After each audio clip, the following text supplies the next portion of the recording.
chat. What's up, man? What's up? What's up? What's up? Fuck. Not feeling the greatest right about now. Not going to lie. Not feeling the greatest. I can't cap. I could probably fucking tell in my voice. Nah. Just don't feel that good. I think it's just a Chess and Fuentes type of plan. A lot of people say Tucker proposed this. Israel and many of these problems, many of these issues that he raised on the show. And that is clearly the truth. And so I don't know why he continues to insist this is about decoupling the American state and the Israeli state. It cannot be done because the American society is infiltrated by Jews loyal to Israel, and they were born here and they speak perfect English without an accent. Many of them, some of them still have an accent. Many of them aren't even religious. Like Larry Ellison. Larry Ellison is not a religious Jew. He was born in America. He was adopted by Jews in Chicago. And yet, he's got a special friendship and relationship with Israel. He's the second richest man in the world, and he's manipulating our country on Israel's behalf. How does that fit neatly into this idea that it's about the Israeli government and nothing else and American society? All right, set up. It doesn't fit, and it doesn't make any sense, and I don't I'm gonna like see that if they're I got a drink insisting or on something. something Hold up. that isn't true, and they will never debate this. I would love to talk to Tucker about this. I'd love Damn, to wish I had talk some to any alcohol. of I these got people fucking about this. bitch ass water. And it's also Not weird that bitch ass, but Candace still. Owens insisted upon the same thing.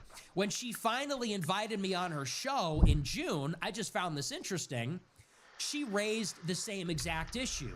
She said it's got nothing to do with being born Jewish. It's got everything to do with whether you're a Zionist. And I said, that's just not true. It's demonstrably not true. And she and Tucker are the two most influential conservative figures right now in the mainstream, and they're both perceived as Israel's worst enemies, but they're also both pushing this calculated line. So that is an intellectual disagreement, and I wouldn't even frame it as a disagreement.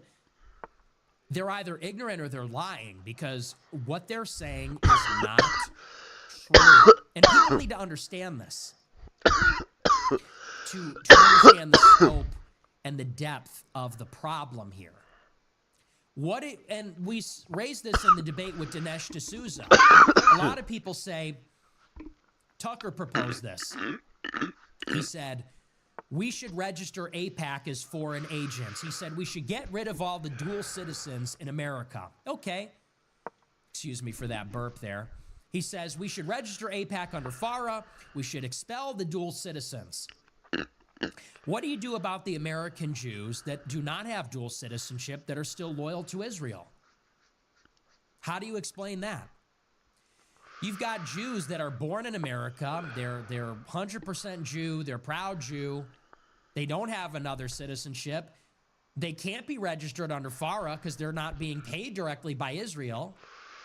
But yet they only care about Israel. What do you do with them? How do you fit that into your explanation? How do you fit that into your narrative? It doesn't fit. It doesn't work. It has everything to do with that. It's got everything to do with Christians and Jews, Rome and Israel. It always has had everything to do with that. Anyway, so I don't want to spend too much time on that, but I just found that interesting because he led the show by saying, we all need to stop being obsessed with Israel. We all need to stop talking about Israel so much. That's not healthy. Well, we'll stop talking about Israel when they stop running our affairs. Isn't that a kind of a good rule of thumb? How could we reasonably stop talking about Israel when we're paying for their genocide and it's hurting us? When we're being dragged into their war with Iran, when their oligarchs are buying our social media, when their operatives are taking over our Ivy League universities. Everywhere you look, there it is. Everywhere you look, there they are, meddling in our affairs, influencing our society. So if that were no longer the case, we would have no reason to talk about it. If there was some other external force or an internal force that was directing our affairs, we could or would talk about that. But it's this. It's just this, it seems. Or at the minimum, this seems to be the most powerful external force being exerted on our country. So I don't like that he said in itself, well, it's not good that we're all talking about Israel so much. Yeah, I don't agree. I think that we sort of have to. We've been forced to. Believe you me, it's sort of ironic, and I'll just say this briefly, then we have to move on. When I got started doing my show in 2017, I didn't start out only or mostly talking about Israel or even talking about Israel a lot. But I got canceled for talking about it, and they called me an anti-Semite for years. And you begin to notice how they move and how they influence our affairs. They act like we all woke up one day and had this big problem. It, as you and I, as everyone on this journey understands, it didn't start this way. We have been forced to respond in this way. And anyway, that's that. But I do want to move on. We're going to get into our news. And our first story, we'll talk a little bit about the Gaza peace plan, just so we could get this out of the way. Then we'll talk a little bit about the ADL. And like I said, this is the peace process from actually Monday, which we were not able to cover. I'm sure you all saw it as it happened. On Monday, President Trump unveiled in a press conference with the Prime Minister of Israel, Benjamin Netanyahu, his 20-point plan for peace to bring an end to the war in Gaza. Now, this is a peace deal which they had been working on for weeks, and last week, Trump said, this is the deal. This is the deal. This is going to be the deal which finally ends the war. And he's been promoting this and talking this up now for 2 weeks, saying any day, 2 weeks, we're finally going to bring it to an end. Okay, well, they presented it on Monday, and it's worth pointing out, this was the Prime Minister's 4th visit to the White House. 4th. He came here in the beginning of February. That was easy. He came here in the beginning of April. He came here in the beginning of July. And then he came here again at the end of September. That's 4 times in 1 year. That's 4 times in 8 months so far in the second administration, which is crazy to think about. There's no other head of state that has been to America 4 times. I don't think there's been a head of state that's been here more than twice so far this year, in any case. But Netanyahu came here, had a meeting with Trump. They did a press conference, and they presented the plan. Very briefly, I'll read through this news story about it from the New York Times. Then we'll talk about where we are in context, where this peace process is, where this peace deal came about, in what context. This is a story from the New York Times that says, quote, Israeli Prime Minister Benjamin Netanyahu agreed on Monday to a U.S.-backed deal to end the nearly 2 years of war in Gaza amid a fresh push by President Donald Trump. The initiative agreed to Monday was notable because it appeared to have high-level Israeli buy-in, along with assent from neighboring Arab nations. But it remained unclear whether Hamas would agree to a deal that would lead to its own disarmament and potential exile from Gaza. The deal, which the White House published on Monday, foresees hostilities ceasing immediately and hostages being released within 72 hours of both sides agreeing to the deal. A senior Hamas official told Al Arabi TV, quote, we do not wish for the war to continue. We will examine any proposal that does not conflict with the interest of the Palestinians. I should have got his But Netanyahu hedged with details that could make it difficult for Arab nations to sign on. And they always do that, don't they? That's still a good move, Pledging to maintain an Israeli security presence inside Gaza for the foreseeable future. The 20-point agreement released by the White House on Monday would pull Israeli forces back from Gaza in phases. Hamas members who That was commit to definitely a peaceful blunder. coexistence with Israel and hand over or destroy their weapons would be given amnesty, and members who choose to leave would be granted safe passage to other countries. There would be a broader effort to demilitarize Gaza. Many of the points in the agreement lack details, potentially giving Israel opportunities to slow or halt the process of handing Gaza back to full Palestinian control. Even as Netanyahu lavished praise on Trump, he peppered his support for the plan with conditions that appeared to aim at addressing his far-right coalition partners who don't want him to stop the war. He said Hamas will be disarmed, Gaza will be demilitarized, Israel will retain security responsibility, Israel will conduct further withdrawals linked to the extent of disarmament and demilitarization, but will remain in the security perimeter for the foreseeable future. He added that if Hamas doesn't agree to the deal, he would escalate Israel's effort to eliminate any possible security threat from Gaza. Now, there's a ton of other details, and we'll work through some of them, but it's important to understand why this deal came about, in what context. We'll set the stage. A lot of people sort of forgot about this or may not be aware of this because it was overshadowed by the assassination of Charlie Kirk.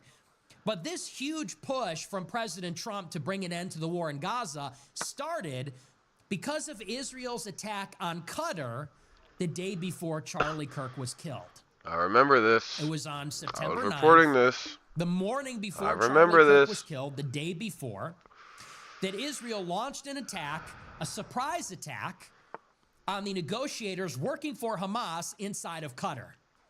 And this was unprecedented, extremely aggressive, and totally infuriated the United States. Qatar is a close U.S. ally under the Trump administration, and they always have been. We have our largest military base in the Middle East in Qatar, and Qatar is the mediator between the United States and Iran, between the United States and Hamas, for that matter, between Israel and Hamas.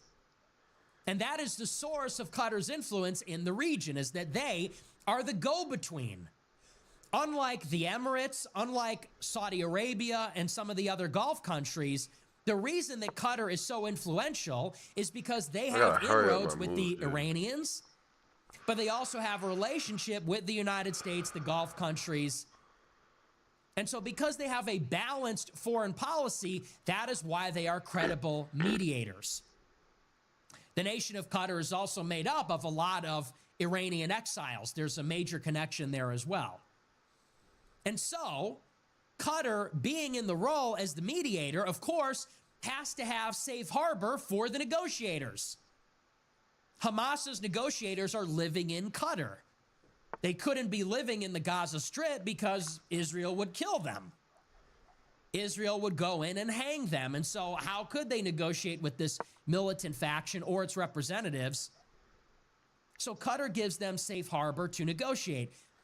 3 weeks ago, almost to the day, Israel went into the Red Sea. They launched missiles over Saudi Arabia's airspace, and they tried to decapitate the Hamas diplomatic team, and they failed.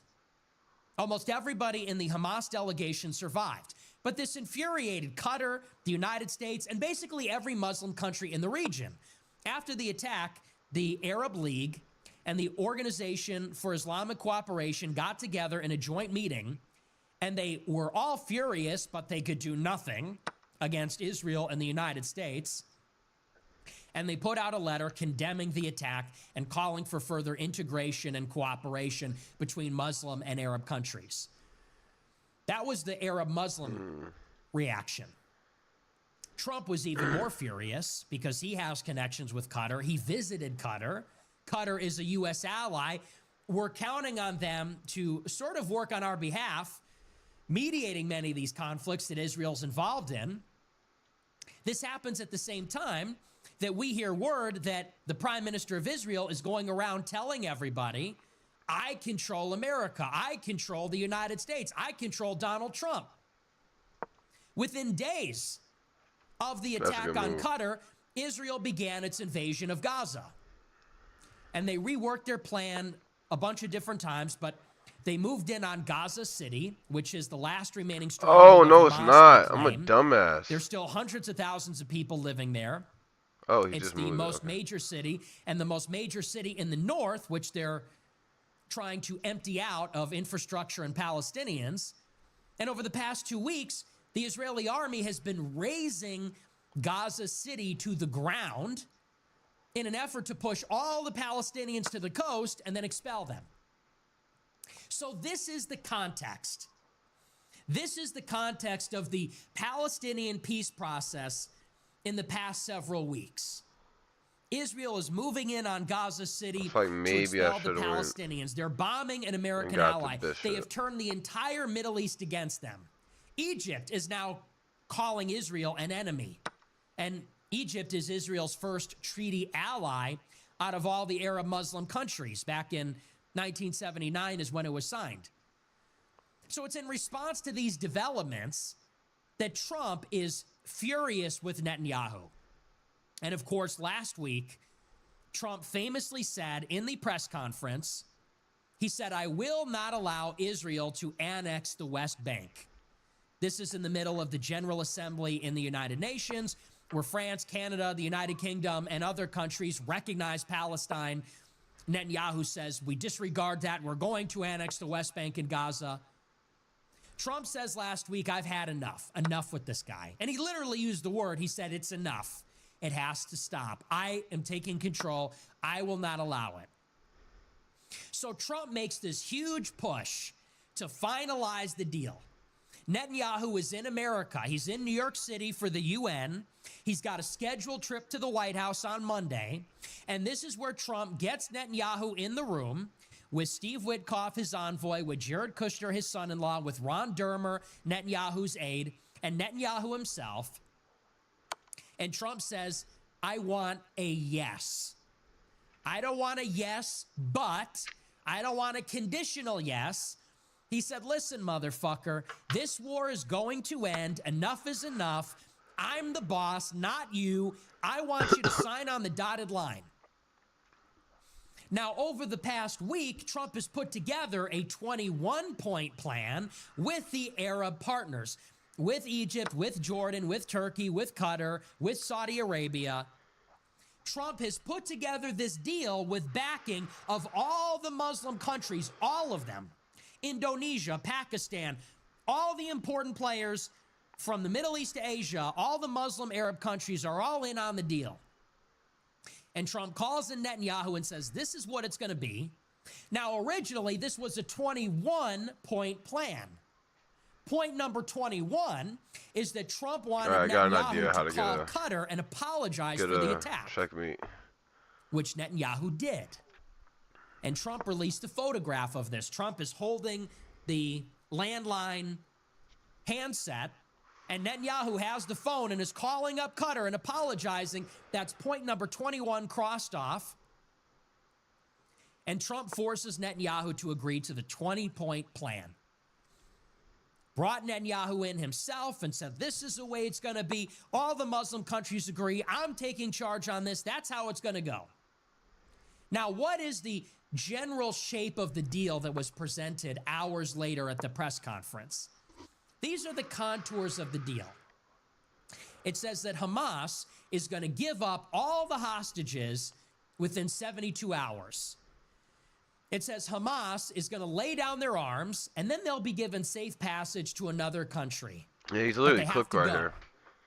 They have to go into exile. Hamas and all the other Palestinian groups will not have any presence in Gaza or have any leadership role in the administration of Gaza in the future.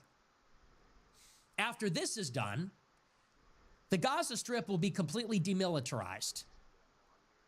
There will be no weapons. The Palestinian Authority will not come in. Hamas will not be there. Instead, some kind of Palestinian police force will be created, trained by the Israelis. And Gaza will be put under the control of a technocratic government led by Donald Trump himself and the former British Prime Minister Tony Blair. Israel, for its part, will withdraw in phases. They're not going to withdraw all at once. They're not Yes, going yes, to withdraw yes. fully. They are going to partially withdraw in phases over time. And eventually, when they're completed their withdrawal, they're still going to control a security perimeter within Gaza's borders, spanning the entire border. So, You in didn't other see words, it. Israel's not leaving the Gaza Strip. They're going to be there permanently. They're going to control the perimeter of Gaza inside of Gaza, probably forever. And because Gaza will be demilitarized, Israel will have security control over the entire thing. What's more, this phased withdrawal is conditioned upon the demilitarization of Gaza. And Israel can veto the withdrawal at any time. In other words, Hamas is being told, lay down your arms and leave. That is without conditions. You must agree to give up your weapons and get out, or we'll kill you. If you agree to that, then we're gonna maybe leave in stages, but not fully. And at any time, we could reverse it. At any time, we could stop withdrawing and actually go back in. So that's a pretty raw deal, don't you think? You're being told, give up all your leverage, give up all your hostages, give up your ability to fight back, all your weapons. The leaders and the fighters that are defending the Strip, they got to go too. They have to leave the country and give up their arms or be killed. And in exchange, we're going to partially withdraw over time in phases. We're never fully going to leave. The most you're going to get is that we're only going to control a significant portion of your borderlands, and we're going to have security control over the whole thing. And at any time, we could veto the withdrawal, and we could come right back in just as hard and keep doing what we're doing. Sounds like a great deal, right? What's more, the deal contains no provision for an eventual Palestinian state or even Palestinian leadership of Gaza. It says the Palestinian Authority is not going to come in from the West Bank unless they're re-educated. It says Hamas has to go. No other Palestinian group is going to be in charge. There's some vague reference to eventually there'll be a discussion about a Palestinian state, but no details, nothing concrete, no timeline, no nothing. Now, even in a vacuum, this is a raw deal. Even without any context, without knowing any of the facts, this is a pretty rotten deal. Who would agree to this? Unconditional surrender on one side and sort of like conditional withdrawal that could be vetoed at any time on the other. You give up all means of defending yourself, all your fighters and the leaders of the fighters, they got to go. And we might withdraw, but we could decide not to whenever we'd like. We have veto power. And you might get home rule, but that's a discussion for later after we take everything. Not a great deal. But bear in mind, the Israelis always lie. There have been ceasefires. Israel has broken all of them. For example, Israel agreed to a phased withdrawal back in January. A 3-phase deal where Israel would partially withdraw. There would be a 6-week ceasefire in exchange for some of the hostages. Then they would go back to the negotiating table and work out a deal with Hamas that would lead to a permanent end to the fighting and a total permanent withdrawal of Israeli forces. Well, Israel took the 6-week ceasefire. They got $12 billion more from the United States. They got 2,000-pound bombs from the United States. They fortified their military. And then when the 6 weeks was over, they said, yeah, we're canceling the deal. They reimposed the blockade, started bombing again, reinvaded. They lied. They had no intention of following through. They went back on their word.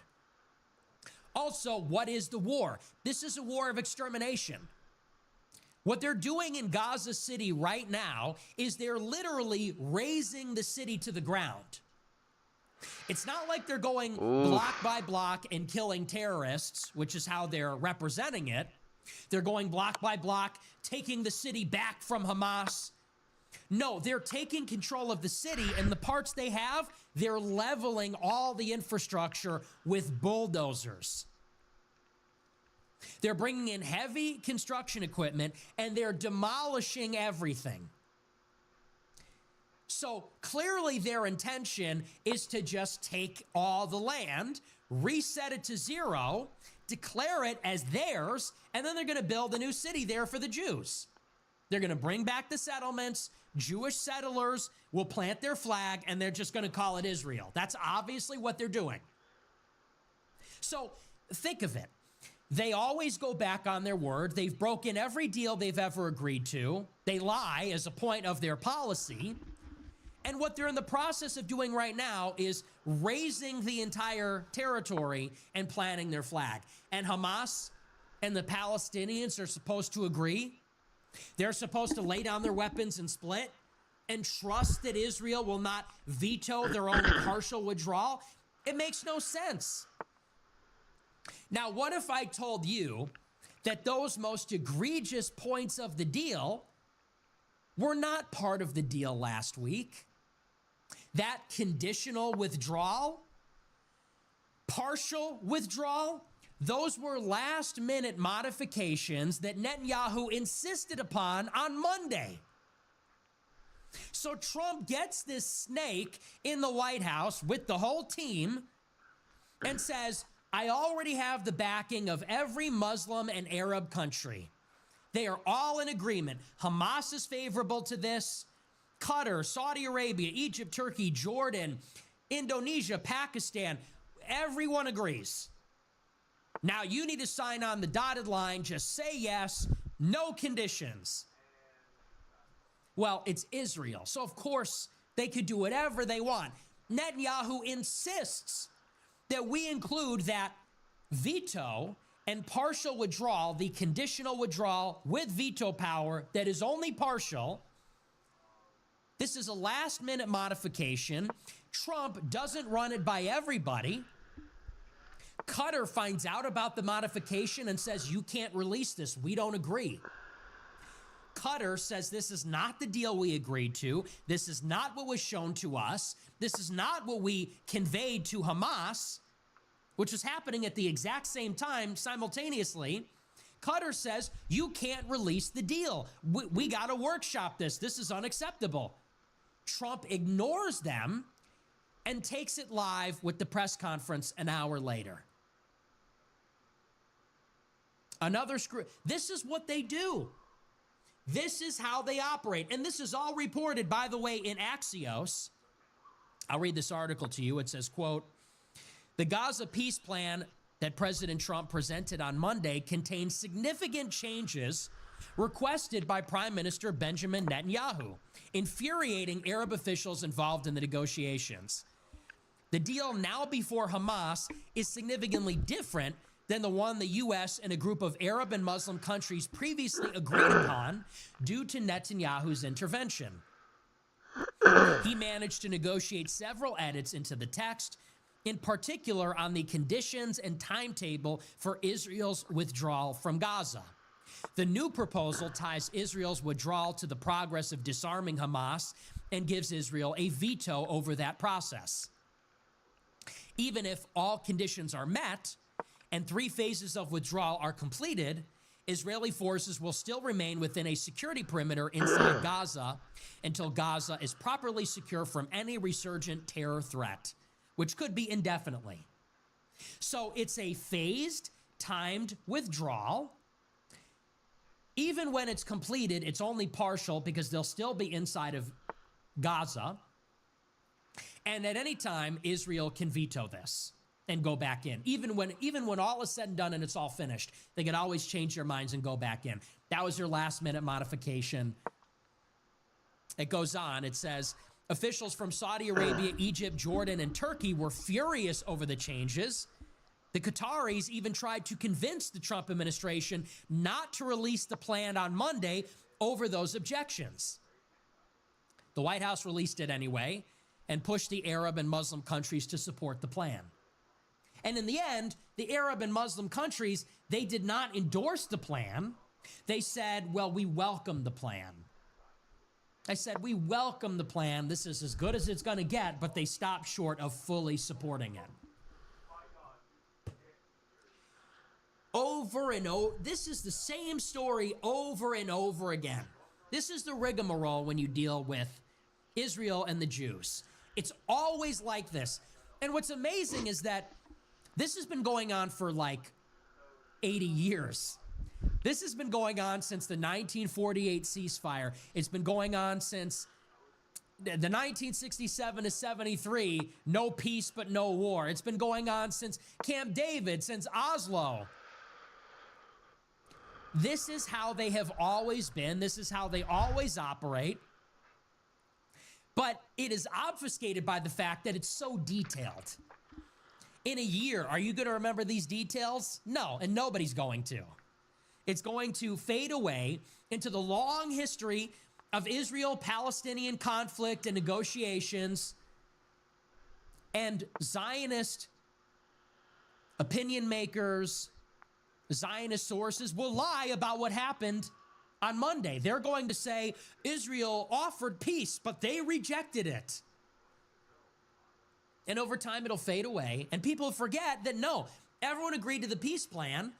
They changed it last minute. They poison pilled it. Hamas will not agree, and now that's going to justify continuing the war.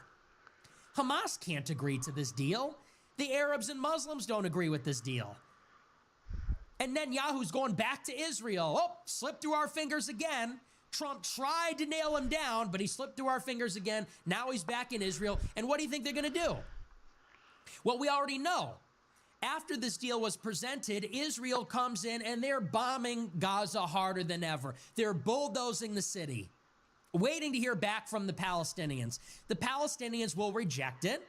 All this stuff takes time, and once they do, Netanyahu will see that as a green light to keep pushing their offensive and working towards their ultimate goal, which is to expel all the Palestinians, not to have them live in peace side by side. This is how they operate. And this is why I said last week, Trump says in the press conference, he says, I will not allow them to annex the West Bank. On Monday, he forces Netanyahu to apologize. And of course Netanyahu did it, because these people will say anything. Don't you understand that by now? Saying something and doing something are two completely different things. And here's how I picture that going down. Netanyahu said, if you want me to apologize, I will. All right, you got me. I'll pick up the phone and apologize if that's what it takes to make you happy. But now I want some modifications on the deal, and I won't agree to anything. I'm going to throw the whole thing in the garbage. And Netanyahu picks up the phone and says, oh, I'm so sorry. And it means nothing. They're not sorry. They're not sorry. Yes, Trump made them bend the knee. You need to realize by now, these people are shameless. Bending the knee means nothing. They are intentionally deferential.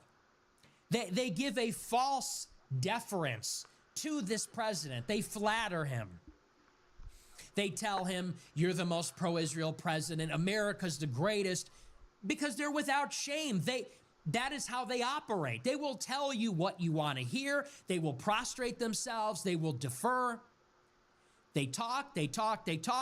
Then they go back to Israel and they do whatever the fuck they want. Whatever they were going to do before. So you can extract these statements and apologies and commitments and promises, and they may even give you a secret agreement, a secret handshake. They will never honor it because they have no honor. Because they're the only ones that are taking any of this seriously. They are deadly serious about expanding their territory. When they say we will never accept a Palestinian state, they mean it. And what could possibly be the state of affairs other than a dual state? Other than a two-state solution? It said Israel will effectively or legally annex all the territory, either in effect, in reality, or in law, and by name. It doesn't matter. They're going to take it. They're going to take it by force. That's what this war is about. Using October 7th, they got an inch. to justify taking miles and miles of territory in Gaza, in the West Bank, in southern Lebanon, in the Golan, in southern Syria, and to launch attacks on all of their enemies. The Houthis, the Shiites, the IRGC, Iran. That's what this is, and they take that very seriously. So these statements they give, like I said, proclamations, commitments, promises, it means nothing. And they've been playing this game throughout this entire war and long before that. They did this with the Biden administration, and I know because I covered the whole thing. They did a ceasefire in late November 2023 and early December. Then they broke it. They made a ceasefire in January 2025. Then they broke it in March of 25. The United States thought that Israel had agreed to a peace proposal last May in 2024 until they just didn't, until Israel just didn't agree to anything. And they left the American president in the previous administration and in this one telling the Washington Post about it, planting stories about how the American president is furious. He had a very mean phone call with Netanyahu. And they say that in private, and in public, they're best friends because the president has no power over Israel. No leverage, no power, no will or no ability to influence that country at all. So this peace proposal that, again, Trump said it, I think, a couple weeks ago. He said, this is the one. We're going to have something in 2 weeks. We're going to get it buttoned up. And he's talking about, we won't allow them to do this. Enough is enough. It's got to stop. Here's the deal. And Hamas will reject it, even if they accepted it. Israel would do what they're going to do regardless. That's your peace process. So that's that. We'll see how this evolves over the next couple of weeks. The next shoe to drop is what's happening in Iran. That's the other fake peace process. So the war in Gaza will continue, and the war against Iran will continue, and it will be as if the United States is just not even a party to any of it, because we might as well not be. But that's that. We're going to move on. We're going to talk a little bit also about the ADL and some major breakthroughs on that front, apparently. Today, or I should say this week, it was announced that the ADL is taking down their hate glossary, which is a list that they maintain on their website of who they consider to be hateful organizations and individuals, those that are racist, anti-Semitic, white supremacist, extremist. And at the same time, the FBI announced that they are no longer partnering with the ADL to combat anti-Semitism. This is a story about that from Reuters. It says, quote, the FBI said on Wednesday that it cut ties with the Anti-Defamation League, a Jewish group that tracks anti-Semitism, after conservatives criticized the group for including the slain activist Charlie Kirk's organization in a glossary on extremism. In a social media post, the FBI director Kash Patel said the Bureau won't partner with political fronts masquerading as watchdogs. A political front masquerading as a watchdog. Patel's announcement followed criticism of the ADL by right-wing voices, including billionaire Elon Musk, over its inclusion of Charlie Kirk's Turning Point USA in their glossary of extremism and hate. After that criticism, the ADL removed the entire glossary from its website. It said that Turning Point USA had a history of bigoted statements, a charge that the group rejects. ADL's website says it works closely with federal, state, and local law enforcement in fighting extremism. It also notes that the FBI had turned to it for data and research as far back as the 1940s. Civil rights advocates criticized Kirk for rhetoric they called racist, anti-immigrant, transphobic, and misogynistic, citing his remarks on black, LGBTQ+, Muslim, and immigrant communities. So this is a pretty significant development. The ADL is maybe the preeminent Jewish organization that is involved in censorship, reputational destruction, career destruction of those that are considered to be far-right radicals, whether they be Christian radicals, white radicals, anti-Semitic radicals. It is a decidedly left-wing organization. It is a Jewish organization, and it has been engaged in many of these sustained and targeted attacks on right-wing groups and individuals, using the bully pulpit, using censorship, using their connections in Wall Street and in mainstream media to suppress anybody that is outside the mainstream in the right wing. So it is unambiguously a positive development that this group has taken a hit. They're forced to take down their glossary of hate, which was used to debank, censor, and target people that the ADL disagreed with. And they lost their partnership with the FBI, which is massive, because the FBI was basically working on their behalf.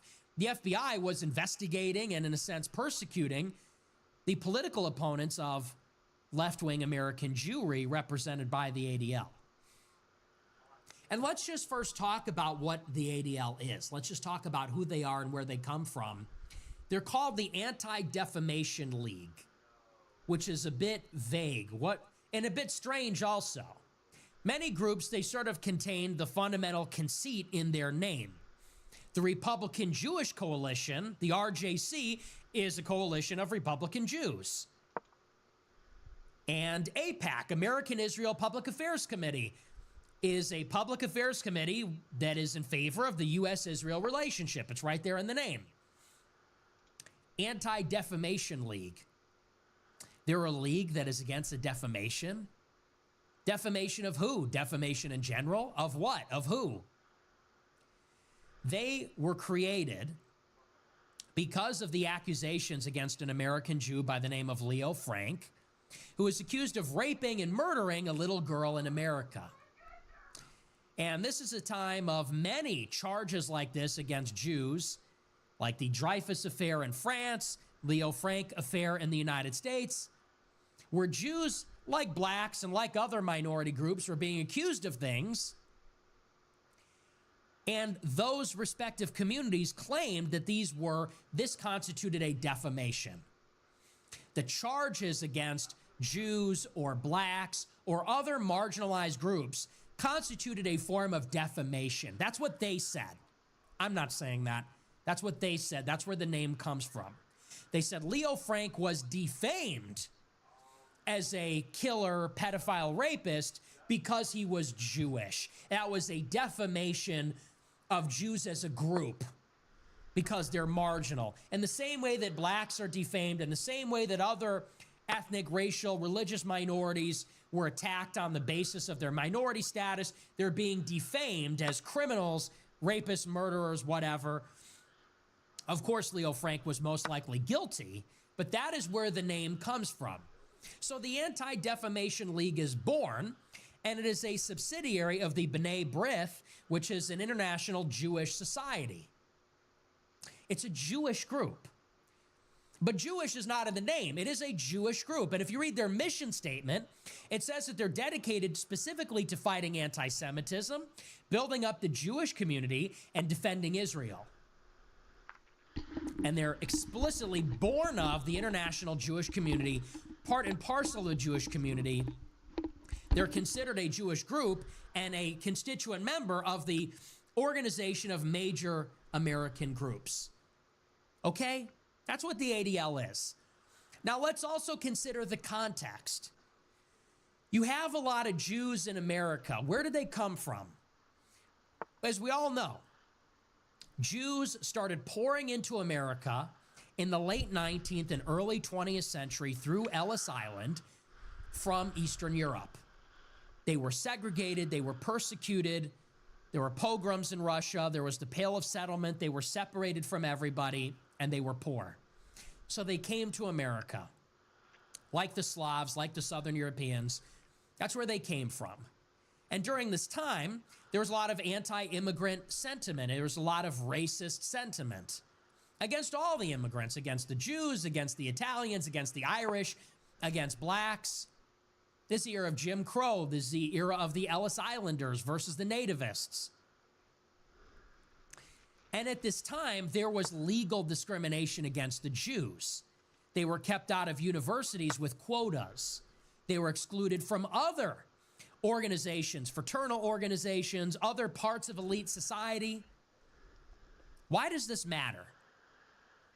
Jews were an alien element. They were outsiders. And unlike the Italians or the Irish, they could not assimilate with the native whites because they weren't Christians like them, and they weren't ethnically European like them, or not considered that way. So the Jewish experience in America is that they became very liberal. They come from Russia, and many of them have socialist ideals, progressive, left-wing ideals. They're pro-union. And they're in favor of liberal universalism, the idea that they are just as American as anybody. Because they say that being American is not about being English or Anglo. It's not even about being European. It's not even about being Christian. They start to say that we're as American as anybody, even though we're ethnically and religiously Jewish, because of the values we all share. And that's the real beauty of America. They say the real beauty of America is that we're a rich melting pot where all these people from around the world can come together and we all become part of America with shared values. A Jewish playwright named Israel Zangwill, he came up with that idea. Melting pot comes from him. Those are his words. So as a marginal group facing discrimination, legal and real discrimination, they start to identify as liberal, left-wing, socialist, universalist, and they start to identify with the civil rights cause. And in the 1950s and 1960s, the ADL and other left-wing Jews are leading the charge in the civil rights movement. They're partnering with the NAACP. They're partnering with the black civil rights activists, giving them legal representation, fighting for them in politics. Why? Because these Jewish leftists, these immigrant Jewish communities, they understand that a rising tide lifts all boats. In other words, the more civil rights, the more liberal, the more multicultural that America gets, the better it is for them. If the legal standard is that there's no discrimination, no racism, if race is not even part of our society, then that's really good for them because it allows them to ascend. No quotas at Harvard, no quotas at General Electric, no quotas or restrictions at the country club. It gives them more opportunities, more rights, more access. So they find a common cause with immigrants in general, with American blacks, with even Muslims for that matter later on, with all these other communities. That's why Jews are so left. That's why like 80% of American Jews are left. That's why Jews are behind so many of the left-wing causes. Whether it's women's rights, civil rights, gay rights, that's why and there's other reasons too, but that is a big reason why they're behind a lot of it. Because liberal universalism is essential to them having privileges and opportunities and rights in America. They have this political interest in redefining what America is. And that's where the ADL comes from. Now, in 2015, the ADL gets a new president, Jonathan Greenblatt. He's from the Obama administration. But as we know, the Obama administration is very progressive. And it's made up of these really militant progressives from the 60s and 70s. These guys are communists. They're from Nation of Islam. They're black nationalists. Many of them believe in liberation theology. They're radical communists. And around the same time, in the 60s and 70s, the international left starts to see Israel as a racist state. They start to see Israel, to the extent that it was aligning with the United States, as capitalist, because it was becoming capitalist, as racist, as nationalist. And so these radical progressives, even many of them Jews, start to hate on Israel. An Obama admin official becomes part of the ADL in 2015. And all of a sudden, the ADL is perceived by many pro-Israel Jews as getting too close to this progressive left that hates Israel. The ADL forgives Ilhan Omar for saying it's all about the Benjamins. The ADL under Greenblatt is very tight with the Democratic Party, which is being run by Obama and all of his people, who the pro-Israel Jews in America consider to be Israel haters. They think that Obama is a Jew hater. They think Obama's an Israel hater. They think that the United Nations is out to get Israel. Amnesty International's out to get Israel. They think that the far left, the progressives, are out to get Israel. And they say the radical left has taken over the Democratic Party. And so there begins to be this within Jewish battle between the pro-Israel Jews and the ADL. And you see this all over the place. Ben Shapiro hates Greenblatt and what the ADL has become. You have people like Joel Pollack, the editor at Breitbart. He says the same thing. You've got Ezra Levant. He was on InfoWars today, said if all the Jews were like the ADL and Shmuley, I would hate the Jews too because they're so left-wing. But let's think about this for a second. Why do we oppose the ADL? Why do we oppose the Jewish left? We oppose the ADL and the Jewish left because we believe that America is particular. It's not a melting pot. That's not what makes America great. We believe that America has a distinct identity rooted in its European heritage, that it's white, that it's Christian, and our American culture proceeds from our Christian heritage and our European heritage, and in some sense, our European genetics. So we believe that that's what America is. And to the extent that Jews come here... You believe that. And they're not the same racially. They don't share our religion. In many ways, they don't share the same values. They're like socialists and communists. We're saying, no, you can't redefine what America is. You can't come here and tell us what our country is. Our country is one thing, and, you can try and force yourself into it, but you're never going to change what America is.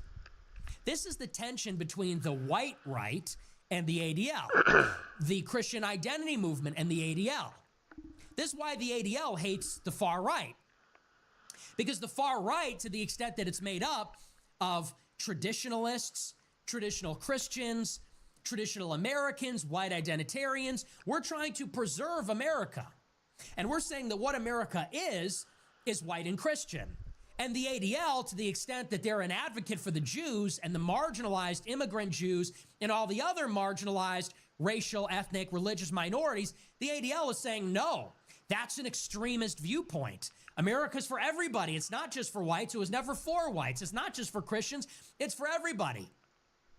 And this is why the ADL is working to make America less white and less Christian. Because the less white and less Christian it is, the weaker that claim will become that America is or should be or ever was white and Christian. This is why the ADL is set against the far right. And that's why the ADL is branding white identitarians, Christian nationalists, and critics of Israel as hateful, fanatics, extremists, and is seeking to get them censored and banned and destroyed and their reputations and lives ruined.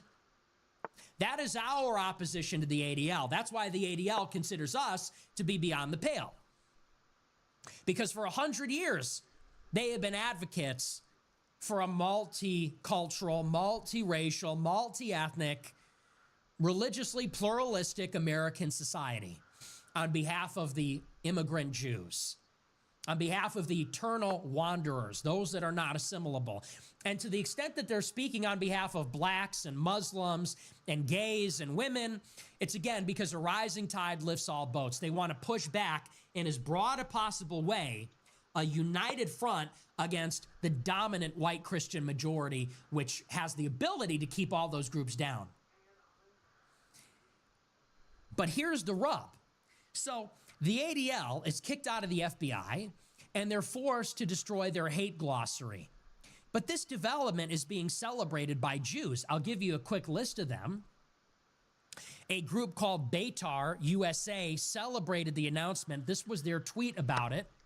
They said, quote, "Today, we note with satisfaction that the ADL has removed its so-called glossary of hate, which listed Beitar as the only Jewish radical extremist hate group.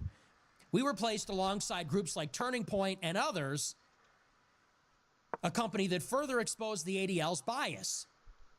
It is shameful and reprehensible that the ADL ever labeled Beitar, one of the world's leading Zionist movements, a hate organization. In truth, the ADL is a radical left-wing woke organization that opposes strong Zionism and fuels division and hate in America and worldwide. We agree with Elon Musk. The ADL is a hate group.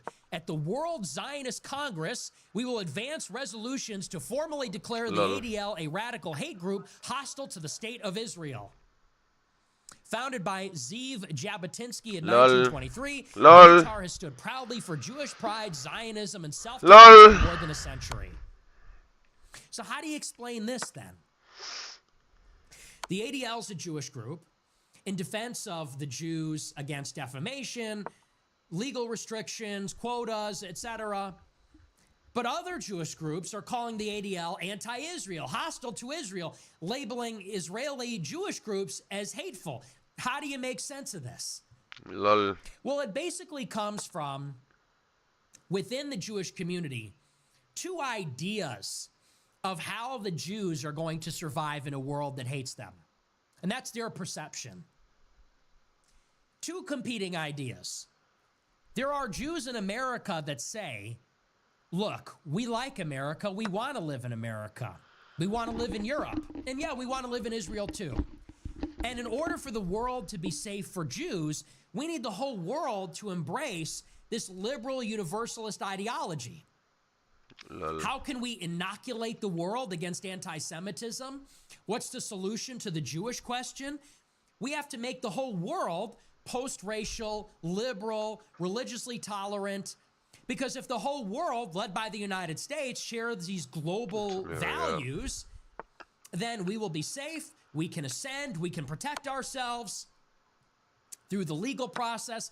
That is how we can be safe. But the Zionists, in particular the religious Zionists, the revisionist Zionists, they have an altogether different opinion. They have a very skeptical view of the world. They say the world is always going to hate us. Any liberal consensus is only short-lived.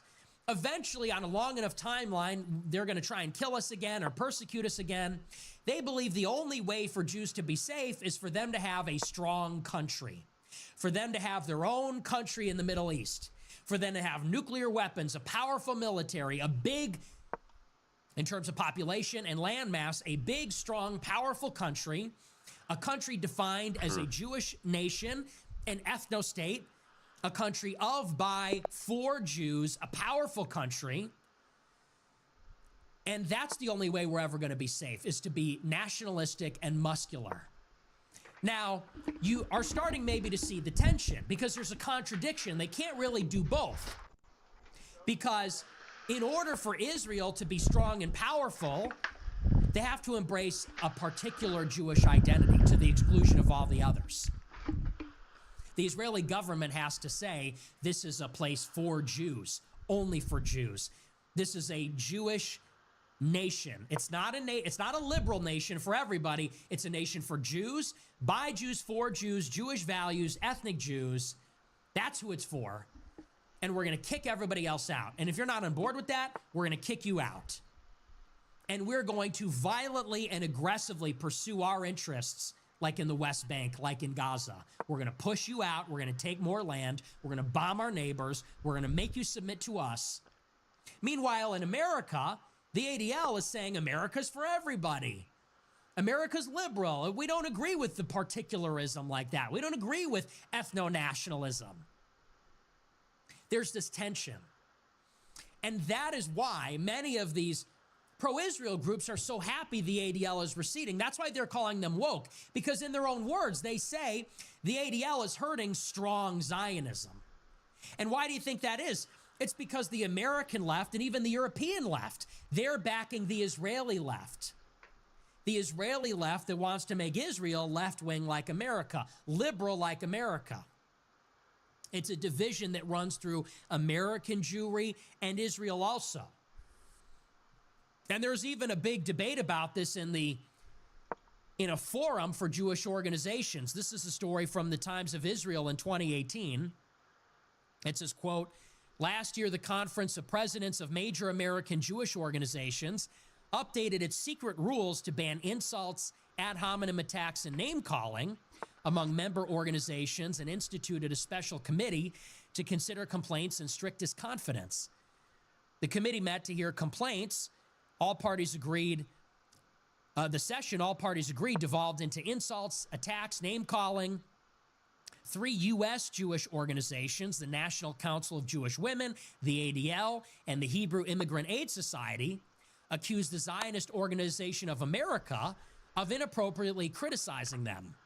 The ZOA filed complaints against member groups that have yet to be scheduled for hearings. The complaints range from differences about who is responsible for anti-Zionist signs at rallies to intimations of corrupt intent to allegations of violence. Jewish politics is nasty, but rarely is the infighting in public. The charges and countercharges demonstrate the ways that ZOA President Morton Klein gets under his colleagues' skin. So you have 3 liberal Jewish organizations, the Organization for Jewish Women, the ADL, and the Hebrew Immigrant Aid Society, fighting with the Zionist Organization of America. Oh shit, I'm a dickhead. The basis of the fight is that the liberal Jewish organizations are soft on progressives that hate Israel. And they're too tough on pro-Israel groups that they call racist, wow, I let him get my queen. That's nationalistic, crazy. or xenophobic. Just not even paying attention. The pro-Israel right wing in America and in Israel hates the American Jewish left because they say that the Jewish left is not pro-Israel enough. They don't recognize the threat the Palestinians pose to Israel. They're trying to destroy Israel by opening up Israeli society to Arabs, Muslims, and foreigners. And that is the basis of the tension within Jewish politics. And they're talking about this openly. Ben Shapiro has said, my problem with the ADL is that it's become a partisan left-wing group, inhospitable to Jew haters like Ilhan Omar, and too tough on pro-Israel guys like myself, Shapiro says. I can't believe I let him Joel get my Pollack queen, said, bro. That was the retarded. ADL used to be good, but now they're calling everybody that's right-wing anti-Israel, and they're failing to isolate the real haters of Israel, like Nick Fuentes, like all these other guys. So in other words, let's summarize here. We, the white right, those that are in favor of a white America, we, the Christian nationalist movement that's in favor of a Christian country, Christian values, we are Christian. Those that are critical of Israel's influence in politics, retarded. We are against the ADL because the ADL, as a pro-Jewish group, is trying to redefine American identity to make it safer and more hospitable for their own group, and because they represent Israel influencing our country.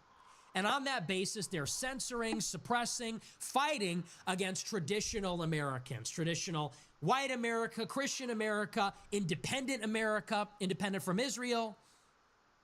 But these people like Ezra Levant, Ben Shapiro, Mort Klein, they hate the ADL because they say the ADL is too friendly to the new anti-Semites on the far left and too critical of the most extreme right-wing Israelis and the Netanyahu government in Israel. So our criticisms of the ADL and the right wing of American Jewry, their criticism of the ADL are two different things. Now, why does this matter? Because the ADL is not going to be vanquished here. What is most likely going to happen is that Jonathan Greenblatt will be fired and replaced with a more pro-Israel president. I'm sure that the constituent members of the ADL's board or its donors, they're going to say, look, you're ruining the ADL. The ADL used to be all powerful. You're ruining it. We need to get somebody in that's not a leftist, that's not from the Obama admin, that's not with the institutional left wing in America. So that might be one of the things that happens.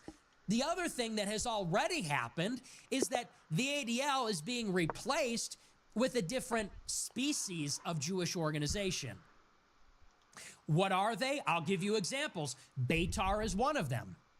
Beitar was founded by Zeev Jabotinsky, and Beitar has been working with the U.S. State Department. This is a Jewish group born in Israel They were terrorists in the pre-Israeli independence mandate of Palestine. They're working with the U.S. State Department to make lists of anti-Israel college students to be deported. So you get 6 of one, half a dozen of the other.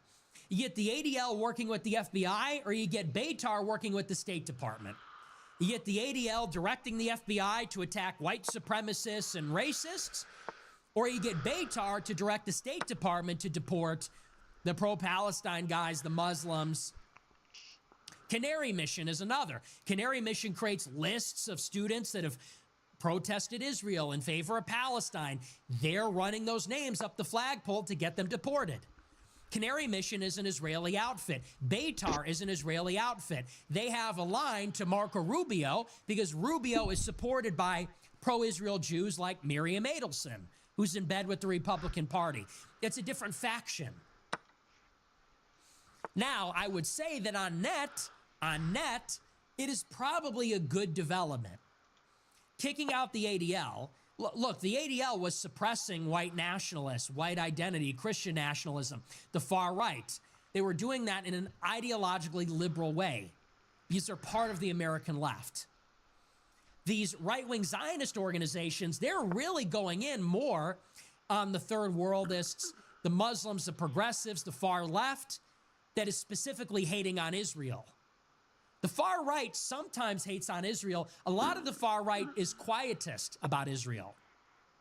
Guys like Jared Taylor, Peter Brimelow, they don't talk about Israel. The Bronze Age Pervert Network, they're sort of white nationalist, but pro-Israel. So groups like Beitar and Canary Mission are going to leave those guys alone. Now, it's then a question of, is it better to have the ADL target Israel critics and the entire far right, or Israeli organizations that are going to leave the far right alone and only go after the Israel critics on the far right and on the far left? That's an open question. Is it better? I think in some sense. In another sense, it only makes them more precise. And that's where we need to be careful. Because what they really want is for the ADL to become more precise and only attack the true adversaries of Israel. And I don't know that that's a good thing. There's a consensus right now that wokeism is bad. It's gone too far. There's a consensus now that immigration needs to stop. Blacks are out of control. There's a consensus. All this left-wing stuff has gone too far. Even that Israel's gone too far. And there's a general climate of free speech. Now, if the ADL is reorganized and they become more precise and they say, you know what, you're right, we went too far. Turning Point's not anti-Semitic. They're not haters. But if they say Nick Fuentes is, and that guy's got to go, then there might be a new consensus that isolates the only people that are actually against Israel. And you have a general climate of free speech that very quickly becomes a little less general. And people think we have free speech, but in reality, the so-called real anti-Semites are being precisely targeted with laser precision, and they're being punished. And no one's going to talk about it because they'll say, yeah, well, the ADL used to go too far. Now they're focusing on the right guys, and that's a good thing. And mark my words, that's what Shapiro, Pollack, that's what they're all saying. They're saying we're not against the ADL censoring people. Even Kash Patel. Kash Patel said they're political, masquerading as a watchdog group. And inside of that is a tacit statement that watchdog organizations are necessary, that we need Jewish watchdogs, but this isn't one of them. Or if it is, it's a bad one. So these are the nuances, okay? And a lot of people tell you the Jews are not a monolith. That's true. But one thing they're monolithic about is they're all in favor of their own collective interest ahead of ours. So they have these disputes, but they keep them in the family. At the end of the day, they literally all get together at conferences. They literally all get together at international congresses and conventions and conferences, and they debate what is good for us. How are we going to fight for our interest? How are we going to fight for what's best for Israel, what's best for Jews? And if that's the question you're asking, then you really shouldn't have power over Americans, because the only people that should have power over Americans are people that are saying what's best for Americans. And maybe the Jews can have a say. Maybe the Jews can petition the American government and say, hey, you know, this is making us uncomfortable. I think that's their right. They're human beings like us, and they exist in America, and they're not going anywhere, and they exist in Israel, but they cannot have that final say. They cannot have that authority. They have too much power. I'm sticking, that's my problem. They have too much power. We need to take the power from them.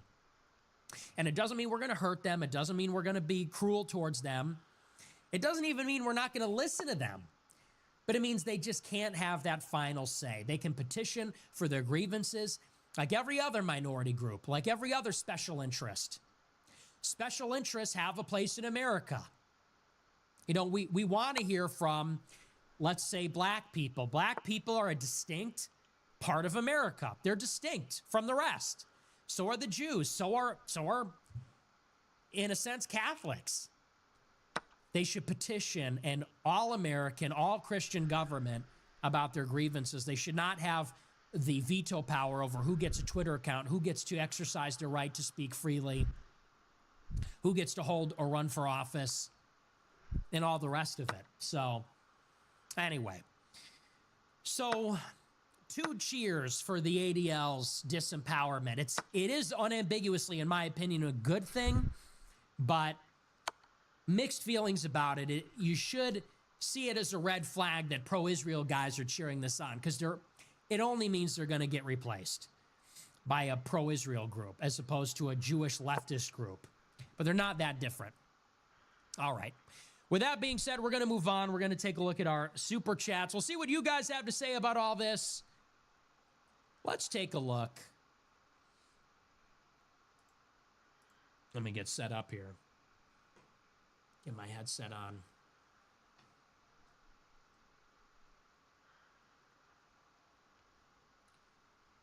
All right. Let's try not to crash out tonight, okay? I'm going to do my best not to crash out, but I'm not going to make any promises. All right. Let's mentally prepare and let's get excited for the next super chat. I can't wait. Roman Roy, $20. Kane, Catholic American Nationalist Empire, Canada, Greenland, Panama, and Baja, and Tall Jews and Nigs deported forever. Strong alliance with Russia against China. The dollar backed by land, labor, Bitcoin, and gold bullet trains and Autobahn-style freeways. New infrastructure, clean cities, no crime. We will win, boss. Okay. Yeah, well, we tried it. Well, we tried. Quizzer sent $25. Why not post yesterday's stream on X? It's too damn good and needs shared to the masses. I can't. I'm not eligible for a check mark. You know what happens? If I go on Twitter and you open up the tab for premium and you choose your subscription, when I press that, it says, sorry, you are not eligible for premium at this time. I'm not allowed to buy premium. And if I'm not allowed to buy premium, I can't post videos longer than 2 minutes and 20 seconds. I can't exceed the 280 character limit. I can't edit my posts. I can't get a check mark. I can't monetize. I can't do 2-factor authentication with the phone number. So I have like a 100 character password because I can't get 2FA. That's a premium feature. Okay? So people say you're not censored anymore. I am still heavily censored. I am banned on YouTube. I am banned on Instagram. I am banned on Facebook. I am banned on TikTok. My name and face and voice are banned on TikTok. My set is banned on YouTube. If you post clips from my show on YouTube, they'll be banned. Other people can have me on, but I can't be on myself. And the 2 places that I am allowed, on Twitter, I can't have all the features everyone else can. And on Rumble, they won't put me on the front page. If I make an appearance on another show, they won't put me on the front page. I can't monetize. I don't get paid by Rumble. I can't get paid by Rumble. So I am available on 2 platforms, and even on those platforms, I don't have the same privileges as everybody else. So I'm still a nigga. Still a nigga. I'll stop saying it when I'm no longer a nigga. Roy Pud sent $30. From TX and in Sicily RN. Met a girl from UK. 3 hours of talk. Swear, didn't seem retarded at first. OFC I call something gay, and she got Candace freak eyes. Ended up rage baiting her and told her to listen to Hitler's speeches translated to English. Women are retards, especially Europeans. Can't critically think on anything. AF bro. Dude, nobody cares, actually. Nobody cares that you're an annoying chud, that you're like a Buzz Lightyear toy aisle filled with them fucking chud. So I told my girl about AI Hitler speeches and she totally crashed out. What a bitch. Oh, wow. Emily, stop. You're so crazy. Wow, I've never met someone like you before. You've never met someone like me before. I was politically edgy around my girlfriend and she hated it. And I was like, what the heck? Yeah, dude, women are liberal. Bitches are liberal. We all know that. Thanks for sharing. Sent $20. If I dress up as a Hasidic Jew for Halloween, will the IDF call in a preemptive airstrike on me? Or will Palantir simply dock my social credit score? You're making me want to join them when you say stuff like that. That's just the dumbest shit I've ever heard. Thomas Cruz sent $100. Up to now, the noticing has been unprecedented. With the TikTok crackdown, seemingly X now, and likely others, do you think the noticing slows or grows? Even amid the peace plan, is now the moment for Israel to strike aggressively under censorship's cover? Do you think this social media tactic ultimately works in their favor or harms their image further? The noticing has been... Do you think the noticing... Can we stop calling it the noticing? Thank you for the big super chat. I don't know what the peace plan has nothing to do with it. This is just something they've been pushing for a long time. They're trying to recapture social media, and of course it helps them. You have no idea. $300 billion. They own the media. It definitely helps them. You just can't compete with that. You know me, I'm a low millionaire. Most of you guys, if you have money, you might have a couple $1,000,000 or something. Some of you might have a lot of money. Larry Ellison is the second richest man in the world. He owns Oracle, bro. He bought fucking TikTok because he runs the government. Like, I hear people all the time, they say, what can we do? I have connections. I know a guy. You know a guy. Dude, they own the platform. They run the world. The opening didn't go your way, but it's one of the easiest things to fix with a bit of review. And people are like, what are we going to do? A fundamental move that leads to several exciting openings. They own the medium of information. They bought TikTok. They bought Warner Brothers.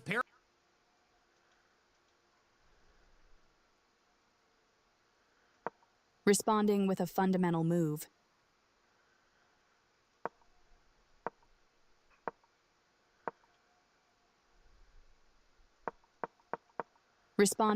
A fundamental move that leads to several exciting openings. Responding with a fundamental move. Players might expect your other knight, so this move can catch opponents off guard. Your opponent moved too quickly and left their pawn hanging. You allowed the opponent to kick a knight. They've made a mistake and their pawn is now lost.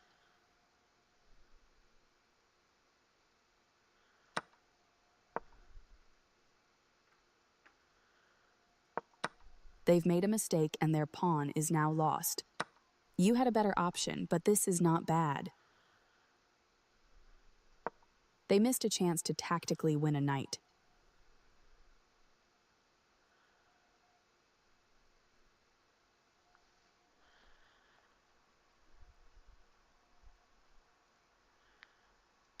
That was an even swap of material. They missed a chance to tactically win a knight. They missed a chance to tactically win a knight. They missed it. That was... Your opponent develops their bishop off its... They missed a chance. That was an even swap of material. Your opponent develops their bishop off its starting square. You are threatening to tactically win a bishop. They move the bishop to safety. Your better option was to add a defender to a vulnerable pawn. You permitted... They've offered to trade pieces of... Your better option was to add a defender to a vulnerable pawn. You permitted the opponent to pin a knight to the king. They've offered to trade pieces of equal value. You permitted the opponent to win material through an eventual fork. They overlooked an opportunity to win material through an eventual fork. You permitted the opponent to win material through an eventual fork. They overlooked an opportunity to win material through an eventual fork. You allowed the opponent to capture a knight and win material after the follow-up trades. They capture your knight and will win material after all trades are complete. You permitted the opponent to capture a pawn and win material after the follow-up. They took your pawn for free.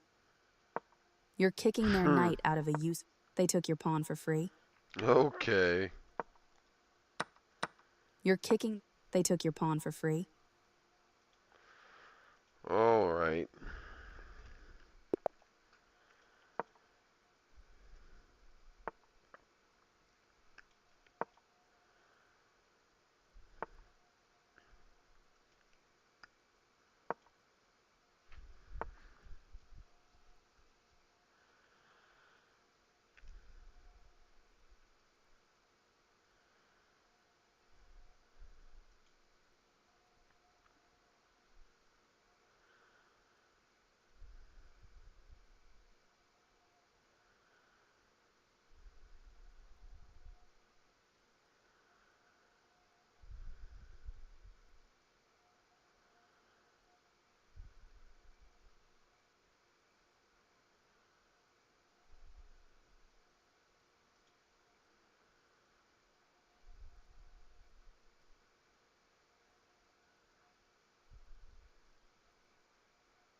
Paramount, all of it,